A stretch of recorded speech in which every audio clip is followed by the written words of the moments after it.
আপনার এই বক্তব্য যদি আনকাট যায় আপনার সমস্যা হবে না? না হলে আমি তো কোনো ভয় পাই না, তো হলে হতেই পারে।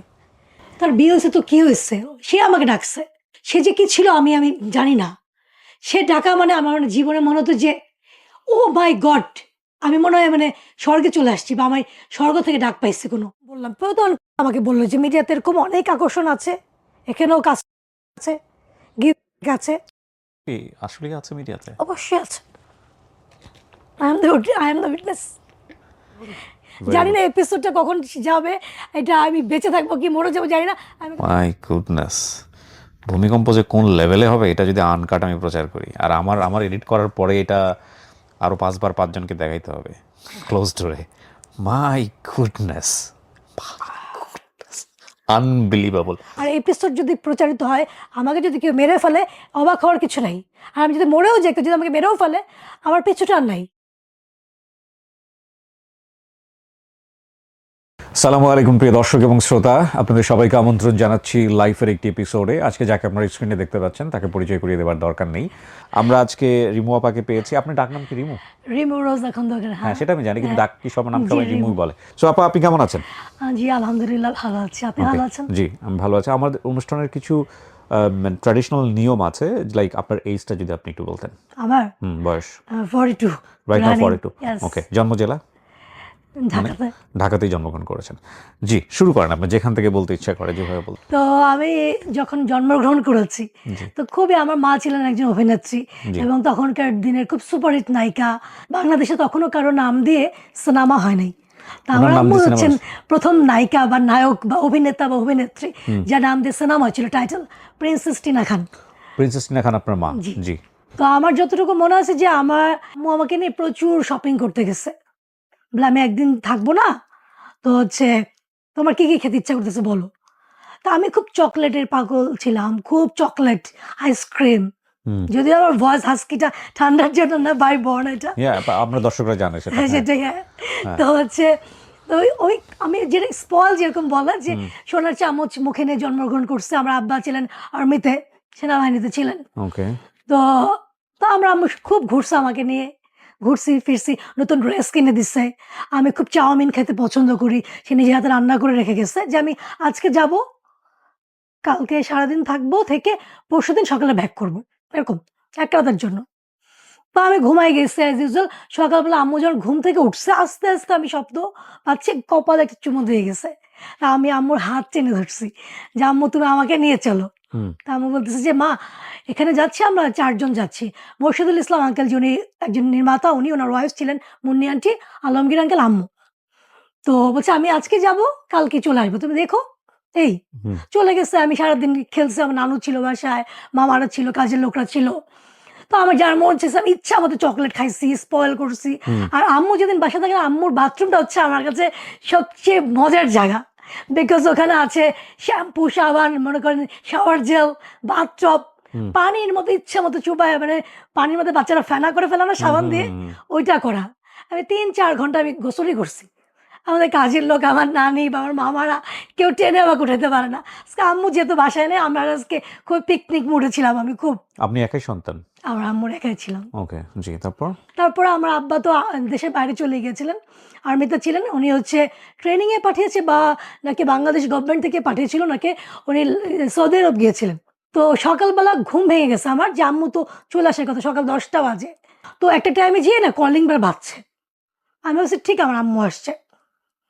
তো আমি যে দরজা খুলতেছি না, আমি রেগে গেলে আম্মুকে বলতাম কি মাংকি, মাম্মি, মাম, মা, আম্মু, মাংকি। তো মাংকি, তোমার আজকে পানিশমেন্ট, তোমাকে ঢুকতে দিব না বাসায়, তুমি বাইরেই থাকো। তো অনেকক্ষণ দরজা পাশে থেকে তো সেটা কেউ শুনছে না, কারণ কাঠের দরজা তো শোনা যাচ্ছে না। তো অনেকক্ষণ দরজা নাড়ছে নাড়ছে, পরে একটা টাইমে যে আমার মামা এসে খুলে দিল। আমার নানিও তখন ছিলেন। তো বললো যেরকম টিনা আপার অ্যাক্সিডেন্ট হচ্ছে, আমাদের ফোন আসছে, গতকাল রাতেই হয়েছে, তো ঢাকায় ওনার বডি আনা হচ্ছে। তা আমি একটু শুধু শুনি না, আমি যখন দেখছি যে আম্মু নাই, তা আমি রাগ করে আবার রুমে চলে গিয়ে দরজা বন্ধ করে দিছি। আমি আর শুনি নাই যে কি বলছে। ইনফরমেশন ওটাই ছিল যে ফোন আসছে, একজন ফোন করেছিলেন যে ওনার অ্যাক্সিডেন্ট হয়েছে। ওটা ছিলেন আখতারুজ্জামান, প্রখ্যাত পরিচালক, সাংবাদিক। আমার মামা ফোন করেছিলেন। তো আমার বাই দ্য ওয়ে আমার আম্মুর কোনো বড় ভাই ছিলেন না। আখতারুজ্জামান ছিলেন আমার মার বড় ভাই, গার্ডিয়ান এরকম। তো কতক্ষণ পরে আখতারুজ্জামান মামা আসছেন, এসে আমাকে নিয়ে যাচ্ছে, "চলো যাই।" আমি বললাম, "কোথায় যাবো মামা?" মামাকে আমি আগে থেকে চিনতাম। আমাদের মানে ফ্যামিলি যেহেতু, আমার মা নিজের বড় ভাইয়ের মতো শ্রদ্ধা করতো, ডাকতো। সাংবাদিক থেকে আমার আম্মুই কিন্তু ওনাকে পরিচালক বানিয়েছে। হুম। প্রিন্সেস রাখান কিন্তু উনিই পরিচালনা করেছিলেন। আমি, "কোথায় যাবো?" "এফডিসি যাবো।" তো ওখানে গেছি, যেয়ে দেখি যে এরকম অনেক লোক, ২ টা লাশ নিয়ে আসা হইছে। মানে ২০ তারিখে অ্যা সন্ধ্যার সময় ট্রাকটা ধাক্কা দিছে, গাড়ি পানিতে পড়ে গেছে। তো উঠাতে, উঠাতে ২১ তারিখ হয়ে গেছে যখন লাশটা নিয়ে আসছে ঢাকাতে এফডিসিতে। হুম, হুম, হুম, তো ২১ তারিখে আমার মামা নিতে আসছে আমাকে যে, আমি আম্মুর কাছে যাবো।" বলে, "হ্যাঁ, চলো।" আমি খুব সুন্দর একটা ড্রেস পড়ছি, আম্মু ড্রেস কিনে দিয়ে গেছে। হুম। বলে কি, "হ্যাঁ, তুমি পড়ো।" আমি তো আর জানি না যে সেদিন যে আমার আমার আমি কি দেখব?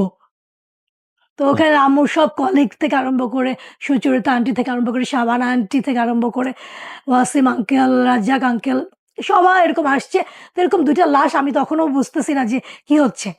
তো নিপা মোনালিসা আন্টি একজন ছিল অভিনেত্রী। হুম। উনি আমাকে এসে আমাকে জড়ায় ধরে কাঁদতেছে। তা আমি না তখনও বুঝতেছি না যে কি হচ্ছে। খুব কাঁদতেছে। "চলো তোমার আম্মুকে দেখাই।" আমি বললাম, "আম্মু কি হইছে?" যে, "আম্মু নাই।" ওহো! আম্মু নাই, আম্মুর মুখটা স্মাইলি ছিল। আর হচ্ছে যেহেতু ট্রাকটা ধাক্কা দিয়েছে, গাড়িটা পানিতে পড়ে গেছে। আম্মু আর আলমগীর আঙ্কেল সামনে ছিলেন। পিছনে ছিলেন মোর্শেদ আঙ্কেল আর উনার ওয়াইফ মনিরা আন্টি। তো উনারা, আঙ্কেল হচ্ছে ফেরি টিকিট কাটতে গিয়েছিলেন। সেজন্য উনি বেঁচে গেছেন। আর হুম। মুন্নি আন্টি বেঁচে গেছেন হচ্ছে, উনার চুল অনেক বড় ছিল। পিছনে গ্লাসটা ছিল ভাঙা। উনি ভেসে কোনরকম উঠতে পেরেছিল। কেউ একজন নেমে উনার চুল ধরে টানতে পেরেছিল। ওহো! তার মানে গাড়িটা ফেরির উপরে ছিল। না, না, ফেরিতে উঠবে তার আগে ওঠা অবস্থায় ছিল, পিছন থেকে ট্রাকটা তার এসে এসে ধাক্কা দিয়েছে। ইস! কিন্তু ওই পানি থেকে আর বের হতে পারেনি। না, আহাহা! তখন হচ্ছে শীতের দিন, জানুয়ারি মাস। আপনি বোঝেনই তো যে ১৯৮৯ সালে শীত মানে প্রচুর শীত। আম্মুর একটা শাড়ি পেয়েছিলাম, একটা ইয়েলো কালারের শাড়ি পরা, পায়ে মোজা, হাতে মোজা, তারপর হচ্ছে স্কার্ফ পরা, কার্ডিগান পরা, ওর উপরে শাল, প্রচুর ঠান্ডা। তার মধ্যে আম্মু একটা বই পড়ছিল, দিবেন্তু পালিতর 'ঢেউ' একটা বই পড়ছিল। তো আমি পরে মনির আন্টিকে বলেছি যে, "আন্টি আমাকে একটু কাহিনীটা বলবেন যে সেদিন কি হয়েছিল? আপনি তো জানেন সবকিছু।" তো আম্মু বলছিল লাস্ট মোমেন্টে যে, "ইস আল্লাহ! সান পড়ে যাচ্ছে। আমার বইটা তো শেষ হচ্ছে না।" তো বইটার নামও ছিল 'ঢেউ'। আমার কাছে বইটা আছে। 'ঢেউ' ছিল বইটার নাম। তো শহীদ বুদ্ধিজীবী কবরস্থানে তাকে দাফন করা হয়েছে। তারপর আমার আব্বা তার ১৫ দিন পরে আসছেন। আসার পরে এদিকে আবার গন্ডগোল শুরু হয়ে গেল। কিরকম গন্ডগোল?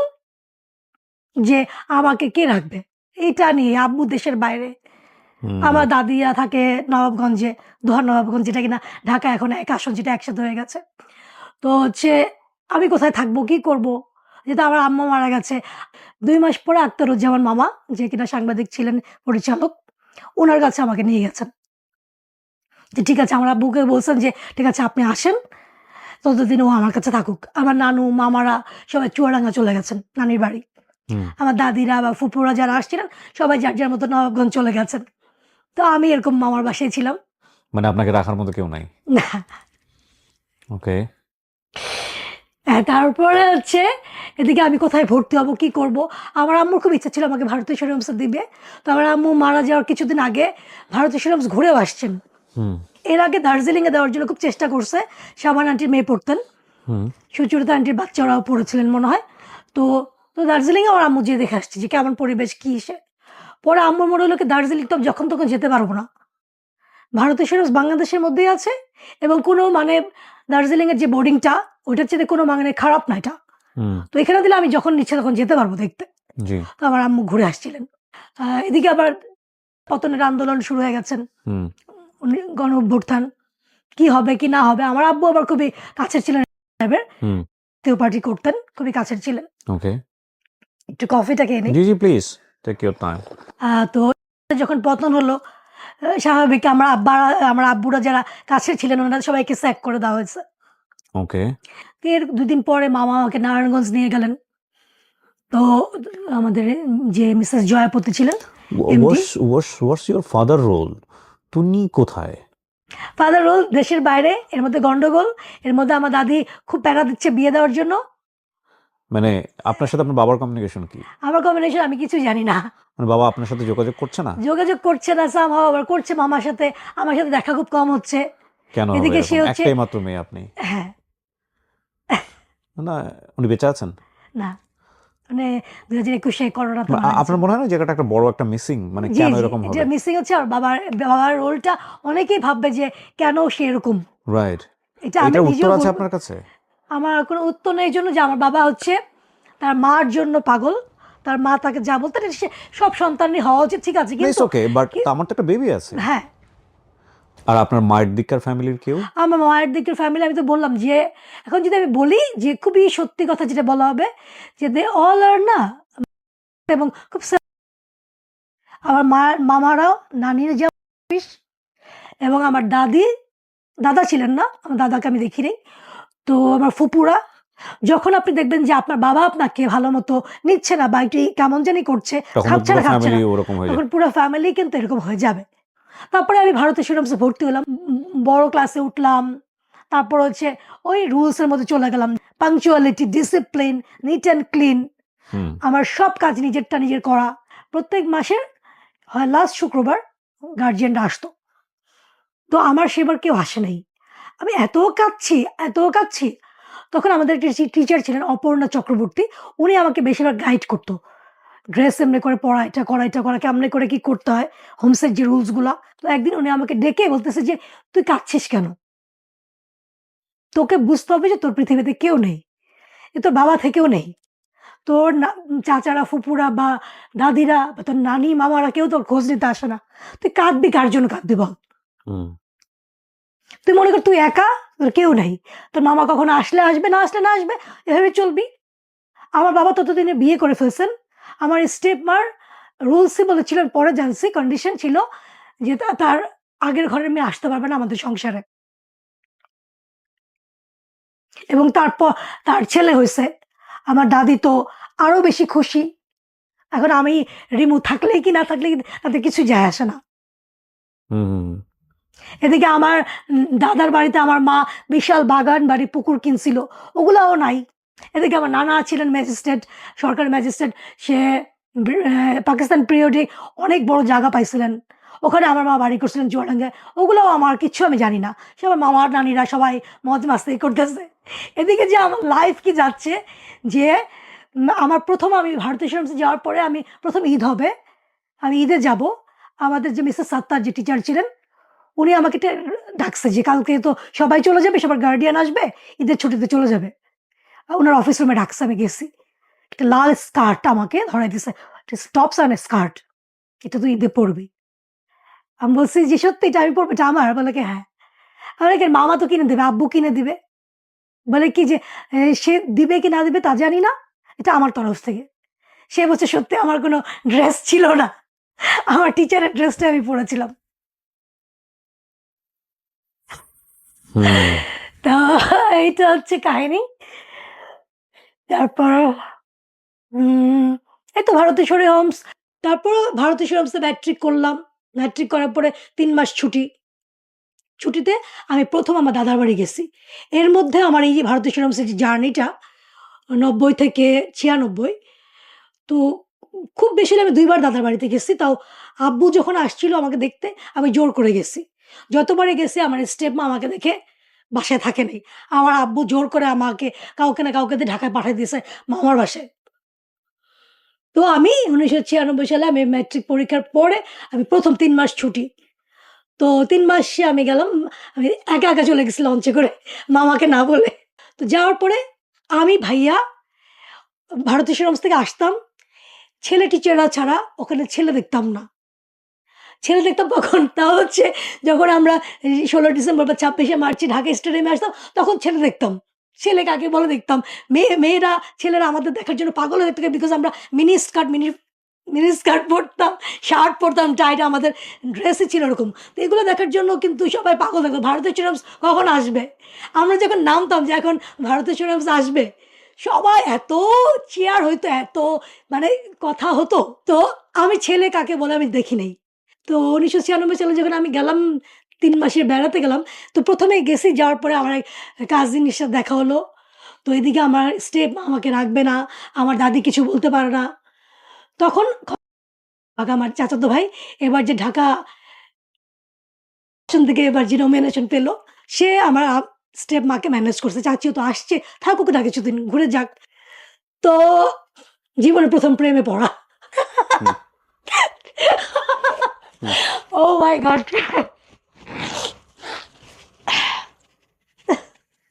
ঠিক ঠান্ডা হয়ে গেছে।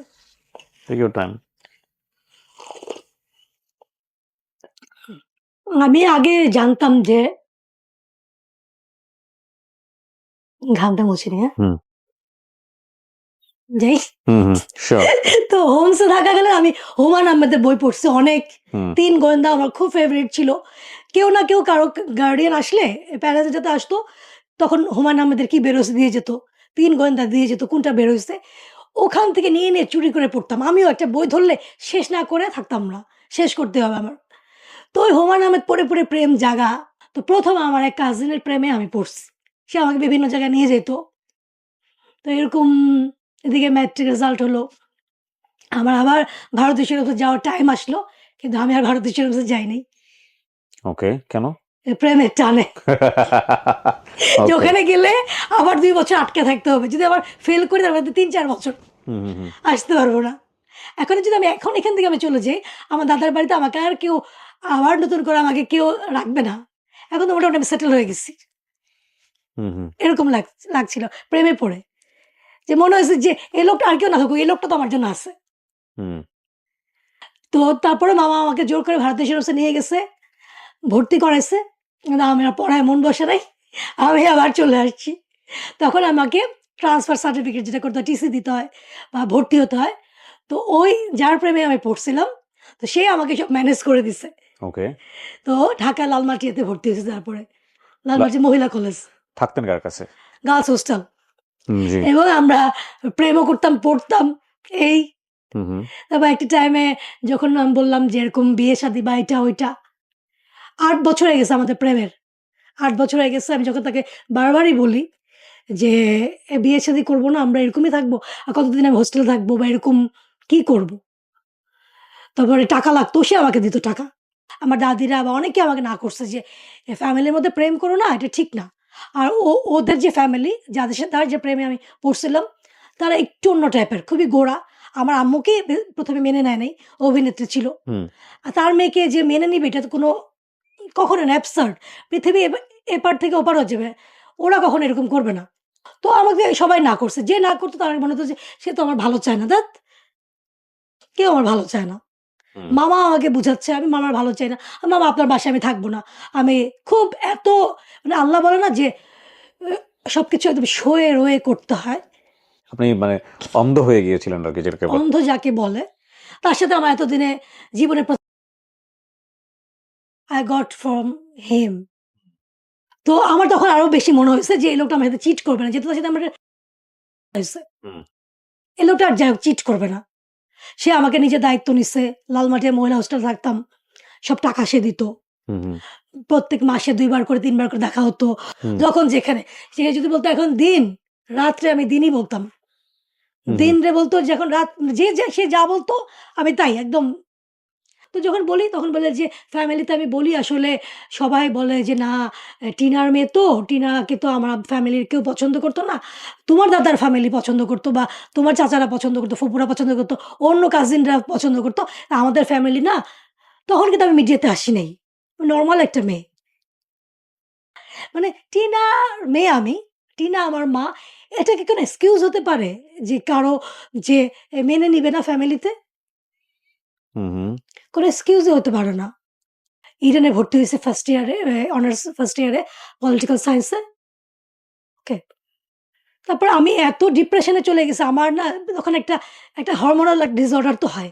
আমি এখানে সরি ফর দ্য ইন্টারাপ্ট, কারণ গল্পটার বাঁক তো অনেক দূর চলে যাবে হ্যাঁ, সামনে।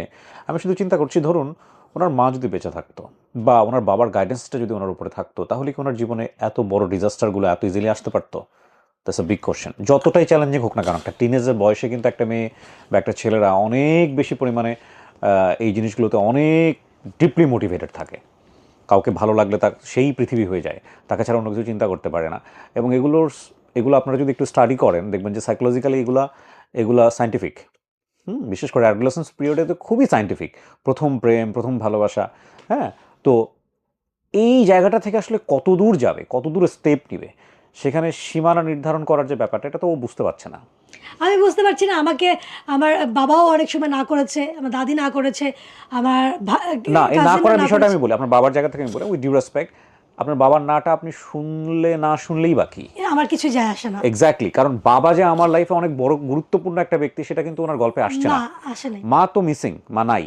আর বাকি থাকে যারা, ওনারা ততদিনে উনি বুঝিয়ে গিয়েছিলেন আমার ব্লাড রিলেটেড কেউ আমার উপর অতটা ইম্প্যাক্ট ক্রিয়েট করে না, সুতরাং আমার ডিসিশন আমিই নিব। হ্যাঁ, এবং আমার ডিসিশন আমি নেয়ার ক্ষেত্রে যে এত বড় একটা ভুল ডিসিশন নিচ্ছি, সেটা ওই বয়সে মনে হচ্ছে না।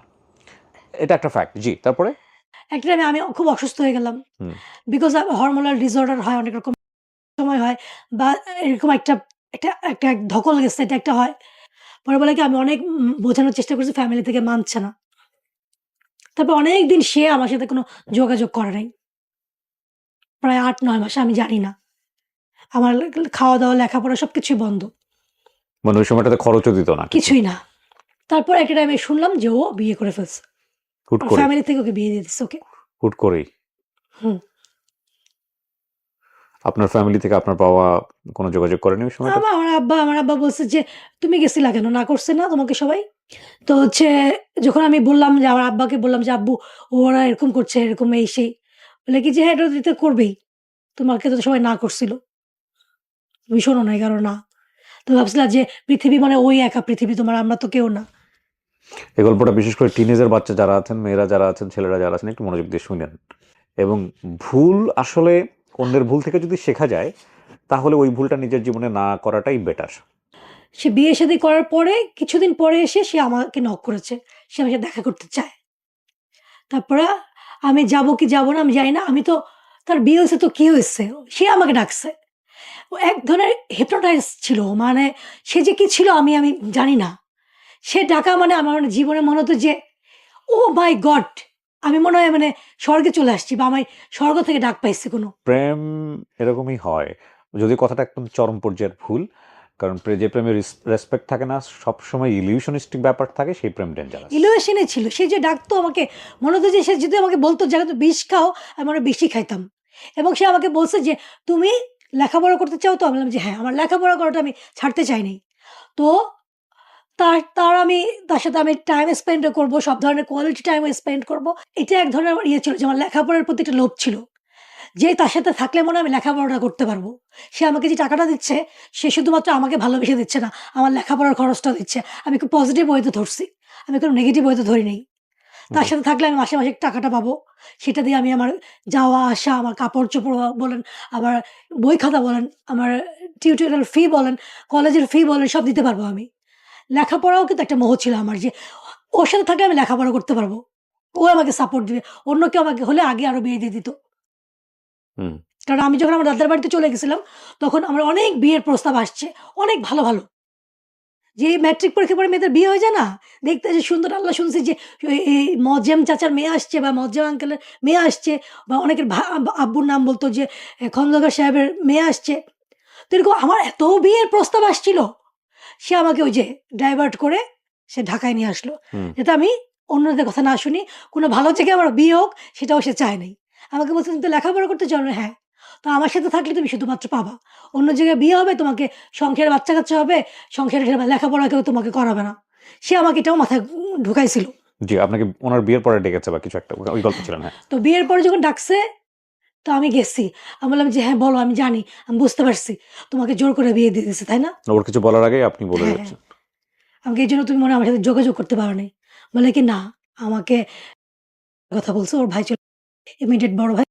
বলছে যে, "ভাই বলছে যে যদি তুমি এরকম ওকে বিয়ে করো, তাহলে আমাদের বিজনেস থেকেও তোমাকে আমি ডাইভার্ট, মানে ডাইভার্ট না, এটা কি বলে এটাকে? বাদ দিয়ে দিব। বাদ দিয়ে দেব। কোনো ফ্যামিলির কোনো সম্পদও তুমি পাবা না, কোনো কিছুই পাবা না। তো এখন একমাত্র তোমার সাথে আমি যোগাযোগ রাখতে পারবো, আমি যদি একটা বিয়ে করি, আমি যেন বিয়ে করছি রিমু।" হুম। পরে আমার জানি কেন জানি না, সেদিনকে আমার কোনো বুদ্ধি খুললো বা কিছু খুললো কিনা জানি না। এই কথাটা যখন সে বলল না, আমি তাকে কিছু না বলে আমি চুপচাপ, আমরা লালবাগের কেল্লায় দেখা করতাম। এমনি দেখা করতাম লালবাগের কেল্লায়। ১ম উনার বিয়ের পর একদিন দেখা হইছে, 2nd যেদিন আরেকবার ডাকছে, সেদিন লালবাগের কেল্লা ছিল। সেদিন যখন সে আমাকে খুলে বলতেছে যে, "না, আমি পারছি না, এই না, সেই না, অনেক কিছু। এখন থেকে প্রতিদিন যোগাযোগ থাকবে। তুমি নাম্বারটা চেঞ্জ করে ফেলো।" একটা মোবাইল দিয়ে গেল, সিম দিয়ে গেল, চেঞ্জ করে দিল নাম্বার। এই যেটা ও ছাড়া আর কেউ জানবে না পৃথিবীতে। তো ও বলতেছে যে, "তোমার তো অনেক খরচ বাকি আছে।" আমি বললাম, "কলেজে তো আমি যাই না। আমার তো ১ বছর গ্যাপ এমনি হয়ে গেছে অনার্সে।" বলে কি, "আবার নতুন করে শুরু করো। কোন সাবজেক্ট ছিল? Political science. ওকে। তো বলে কি, নতুন করে শুরু করো। আমার যা তোমার কোথায় কিছু ডিউ আছে কিনা বলো, আমি দিয়ে দিচ্ছি এই সেই।" সেদিন সে আমাকে মোটা অঙ্কের একটা টাকা আমার হাতে দিছে। দিয়ে চলে গেছে। এর কতদিন পরে জানি কি হইছে, একটা সামহাউ ওই যে আমি নতুন করে আবার ইডেনে ভর্তি হব। তো গার্ডিয়ানের একটা সিগনেচার লাগবে। আমি কার দিব, কি করব? তাকে আমি বসলাম। সে তখন বলছে, "ঠিক আছে, তাহলে তুমি ফর্ম নিয়ে আসো, লালবাগের কেল্লায় আমরা বসি।" তো ওখানে সে আসছে, আমাকে সিগনেচার সবকিছু ফর্ম-টর্ম ফিল আপ করে দিছে। তো সেদিন আমাকেও বলতেছে যে, "রিমু, আমি হয়তো বেশিদিন এই জিনিসটা কন্টিনিউ করতে পারব না। আমি তোমাকে মাঝে, মাঝে টাকা দিয়ে যাবনে।" তখন সেদিন আমার মাথা খুললো কি খুলল না আমি জানলাম না। সেদিন না আমি ওর দিকে অনেকক্ষণ তাকাইছিলাম। কিবরিয়া ভাই, যে এতদিন কাকে আমি ফেরেশতা মনে করছি? কাকে আমি মনে করছি যে আমার সব আমার পৃথিবী। পৃথিবী আমার আক্তারের জন্য, আমার যে কিনা আমাকে না বাঁচালে আমি বাঁচতাম না। আমার ভারতীয় সেরফ ফ্রেন্ডরা বা আমার এ অনেক কাজিনরা, দূরসম্পর্কের কাজিন হলেও কাজিনরা আমাকে বলছে যে, "এগুলো করো না।" মামিরা বলছে আক্তারের জন্য, আমার ভাইয়ের বউরা বা উনার ওয়াইফও বলছেন যে, "এটা করো না, এগুলা কেউ মানবে না বা এগুলা ঠিক না।" তো তখন আমি না ভাবলাম কি যে আমি কারে আমি এতদিন পৃথিবী মনে করছি। আমি কিছু না বলে রিক্সায় উঠে আমি চলে আসছি। তখন আমি নিজে কি করলাম, মোবাইলও আছাড় দিয়ে ভেঙে ফেলছি, সিমও ভেঙে ফেলছি, মোবাইলই রাখবো না। রাখিনি আর। পরে আমার স্ট্রাগল আমি শুরু করলাম। প্রিয় দর্শক এবং শ্রোতা, আমাদের এই এপিসোডটি ২ দিনে রেকর্ড করা হয়। সো ইউজুয়ালি আমাদের ড্রেস দেখে আপনারা হয়তোবা একটু ভড়কে যেতে পারেন যে, না হঠাৎ করে আবার নতুন ড্রেস কিভাবে আসলো? আমরা একটা পার্ট যতক্ষণ আপনারা দেখে ফেলেছেন, ততটুকুর পরেরটুকু আমরা আরেকদিন ধারণ করেছি। সো ওখান থেকে আমরা আবার কন্টিনিউ করছি। জি। তখন আমি মনে হয় যে আমার মনে হলো যে আল্লাহ হয়তো আমাকে ব্রেনে একটুখানি মানে নক করছে যে, "না, this is the time you have to say no. Hmm, everything has a limit." সবকিছু একটা লিমিটেশন আছে। তুমি অতিরিক্ত করে ফেলছো। হুম। কি করব, অনেক চিন্তা ভাবনা শুরু করছি। পেপার ঘাঁটা শুরু করলাম। আমাকে কিছু করতে হবে। কিছু একটা করতে হবে, নিজের পায়ে দাঁড়াতে হবে। এভাবে করে আসলে যখন প্রেম ছিল তখন তো ভেবেছিলাম যে বিয়ে হবে। তখন একটা জিনিস আলাদা ছিল যে আপনি আমাকে টাকা দিচ্ছেন বা হুম, এটার পিছনে একটা রিজন ছিল যে ঠিক আছে, আমি তো তার ওয়াইফই হব না। রাইট। তারপর হচ্ছে একজনের মাধ্যমে খবর পেলাম যে আমার বাসার সামনে একটা কিন্ডারগার্টেন স্কুল আছে, বাচ্চাদের স্কুল।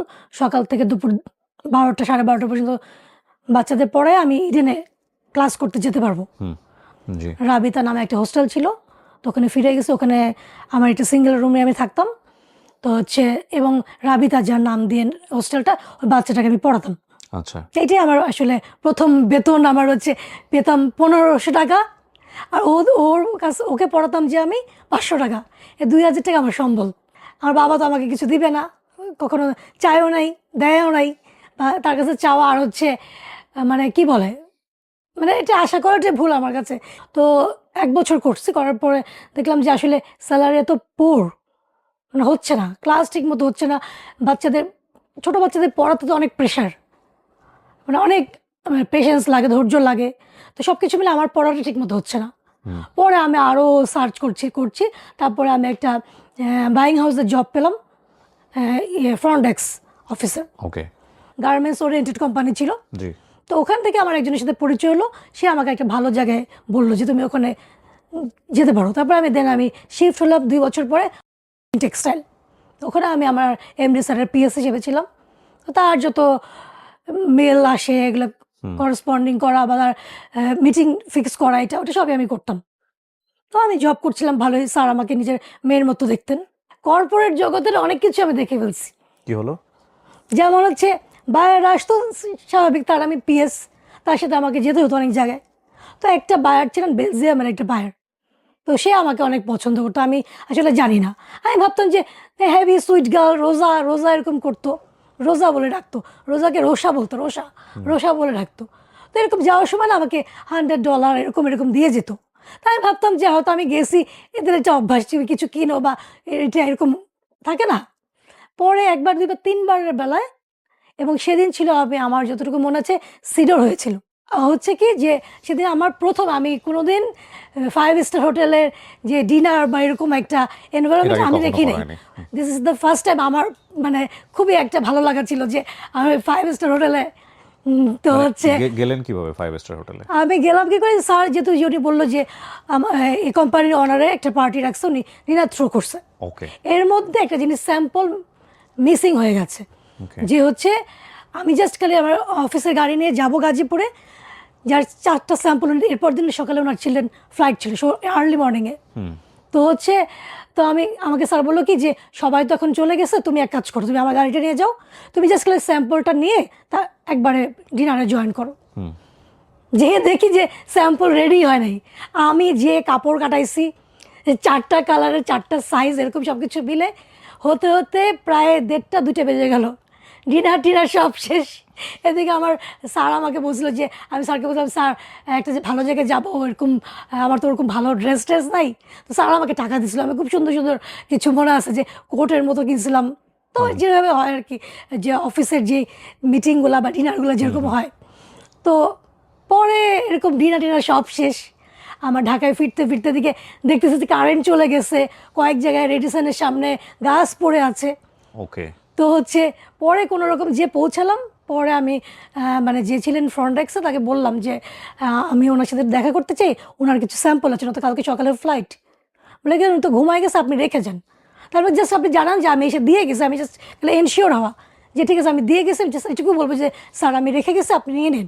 এটা কাকে দিচ্ছেন, মানে বেলজিয়ামের ওই? বেলজিয়ামের, জি উনি স্যাম্পল নিয়ে যাবেন, ওকে ওনার স্যাম্পলের ইস্যু ছিল এটা, বেলজিয়ামের বায়ার। বায়ার। ওকে এদিকে আমাকে যখন রিসেপশনে যে লোকটা ছিলেন বললো যে আমি রেখে দিচ্ছি, দিয়ে দিব না, একটু ফোন করে নিজে জেগে থাকে, তাহলে ফোনটা ধরলে জাস্ট জানুক যে আমি আসছি, আমি দিয়ে গেছি, আমি আমার থেকে ক্লিয়ার হওয়ার জন্য।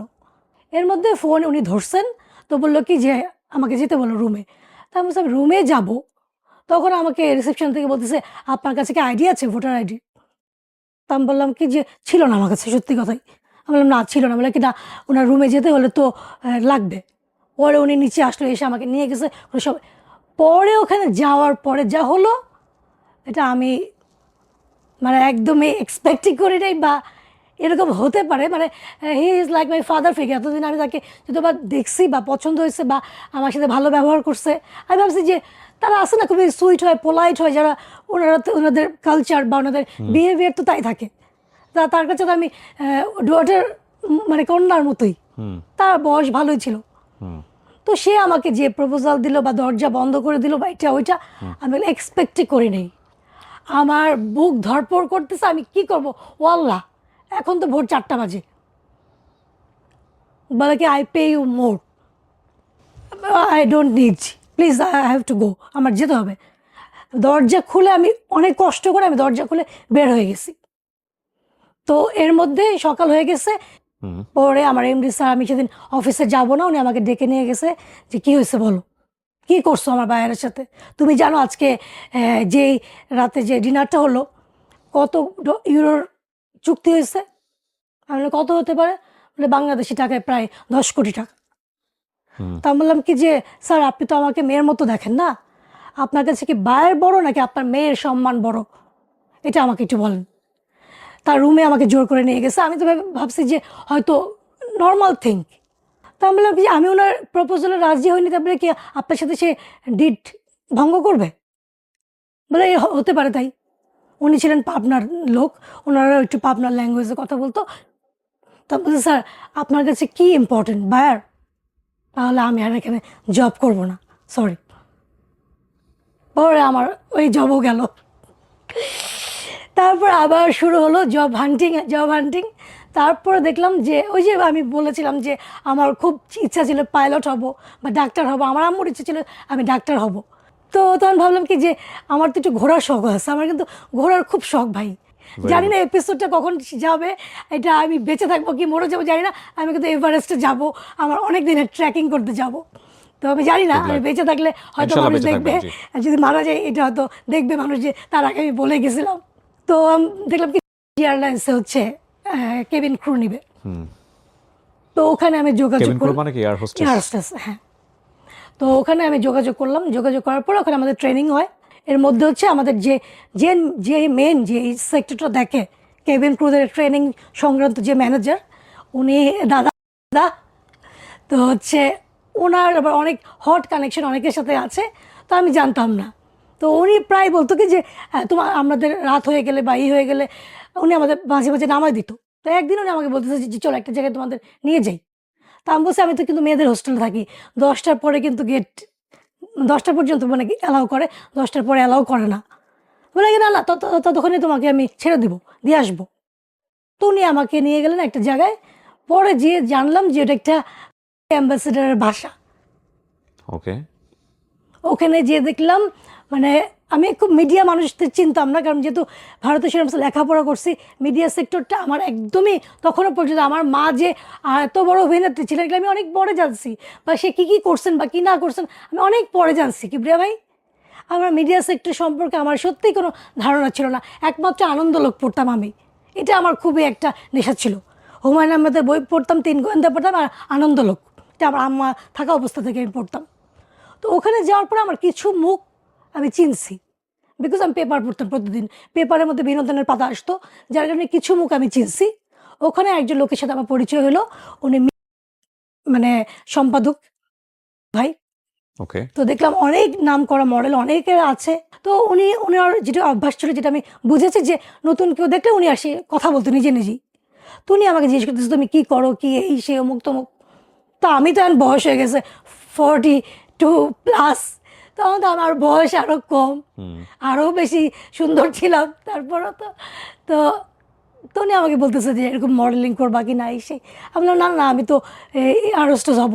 প্রথমে তো আমি শুনছি যে আমাদের ডোমেস্টিক দিয়ে শুরু হবে, তারপরে তো ইন্টারন্যাশনাল শুরু হবে। তা আমি আসলে ওই জগতেই থাকতে চাই।